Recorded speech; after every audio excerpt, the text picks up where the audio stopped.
मुख्यमंत्री पदाचा विषय मार्गी लागल्यानंतर आता सर्वांचं लक्ष लागलेलं आहे ते मंत्रिमंडळाकडे।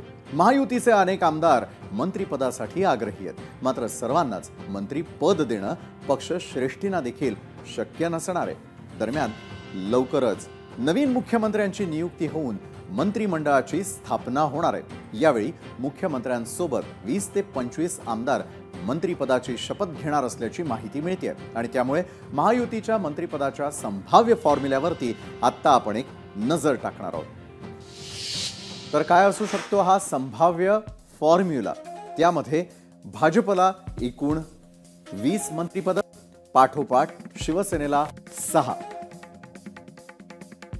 आणि अजितदादांच्या राष्ट्रवादीला एकूण 4, म्हणजे 20, 6 आणि 4 अशा प्रकारचा मंत्रिपदाचा हा संभाव्य फॉर्म्युला असल्याची देखील राजकीय वर्तुळामध्ये चर्चा सुरू आहे।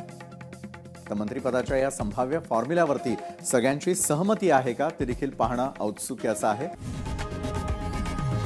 लोकशाही मराठी ऐका, पहा, जागरूक रहा।